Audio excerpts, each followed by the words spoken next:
1 গাঁট থেকে 2 গাঁটের মতো।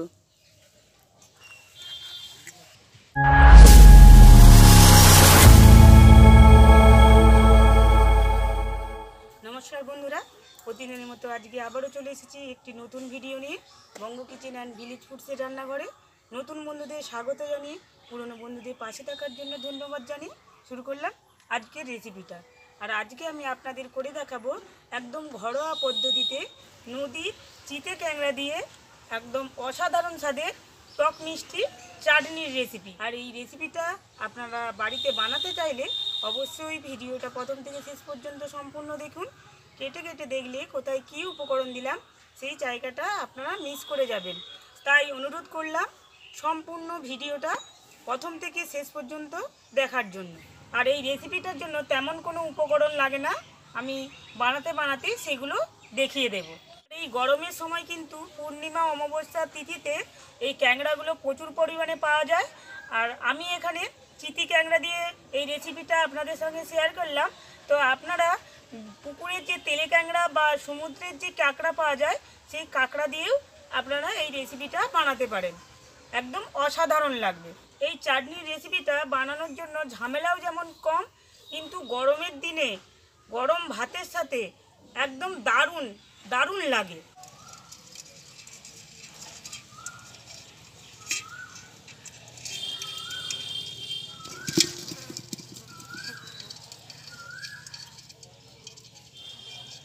আর এই দেখুন বন্ধুরা, চিতে ক্যাংড়া এই কাঁকড়াগুলো কিন্তু খুব বেশি বড় বড় হয় না, এই যে এইরকম সাইজ মতনই হয়। আর এই সাইজটা হয় ঠিক 1 গাঁট থেকে 2 গাঁটের মতো।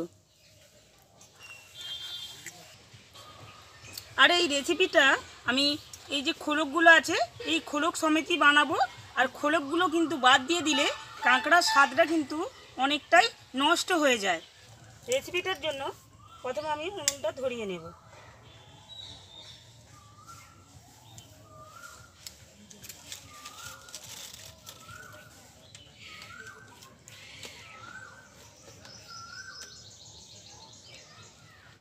কড়াটা গরম হতে থাক, আর সেই ফাঁকে আমি কাঁকড়াটার মধ্যে লবণ ও হলুদ মাখিয়ে নেব।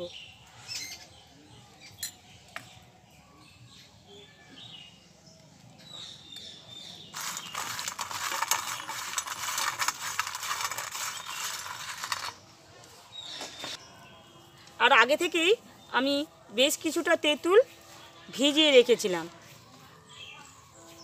তেঁতুলের কাদরা বের করে নেব। আর পাকা তেঁতুল দিয়ে এই রেসিপিটা বানালে একদম জিভে জল এনে দেবে। কড়াটা গরম হয়ে গেছে, কড়ার মধ্যে দিয়ে দিলাম সরিষার তেল।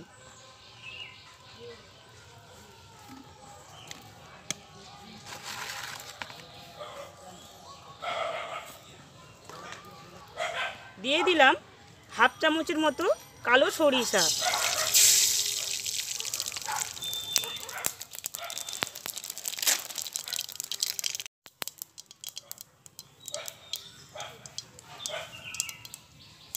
সরিষাগুলো ভাজা হয়ে গেছে, এবার আমি এর মধ্যে দিয়ে দিলাম আগে থেকে বেছে রাখা কাঁকড়াগুলো।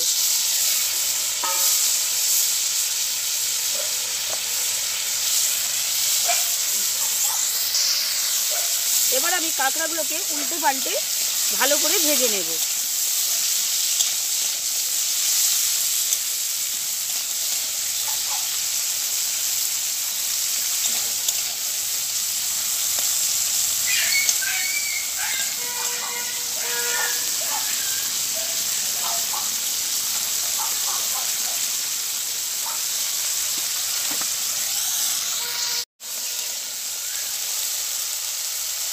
দেখুন কাঁকড়াগুলোর গাগুলো পুরো চিংড়ি মাছের গায়ের যে রং ভাজলে ঠিক সেই রকম হয়ে গেছে, একদম লাল লাল, অসাধারণ লাগছে।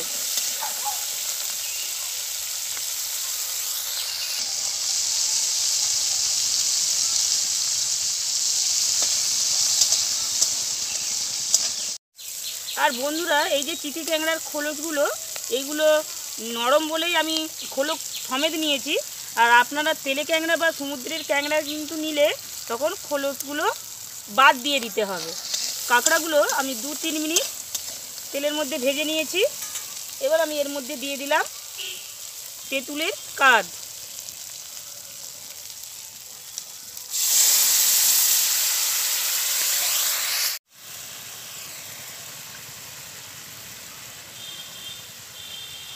তেঁতুলটাকে আবারও চটকে আমি আরও কিছুটা তেঁতুলের কাঠ দিয়ে দিলাম।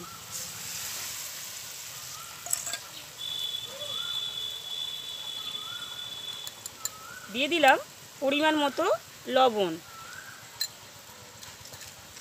এর মধ্যে দিয়ে দিলাম পরিমাণ মতো চিনি। আর চিনিটা আমি একটু বেশি দিলাম, টক টক মিষ্টি মিষ্টি খেতে কিন্তু দারুণ লাগবে।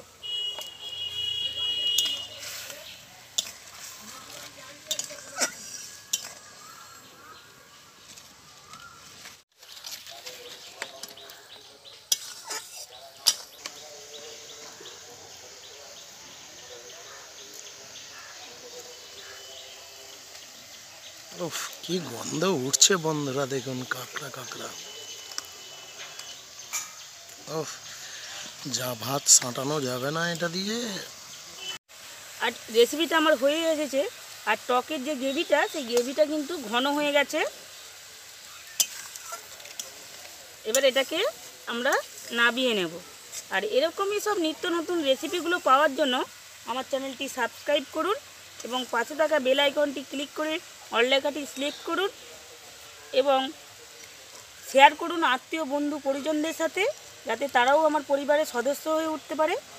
এবং কমেন্ট করে জানান যে রেসিপিটা আপনাদের কেমন লাগলো বা আগামী দিনে আপনারা কী ধরনের রেসিপি দেখতে চাইছেন।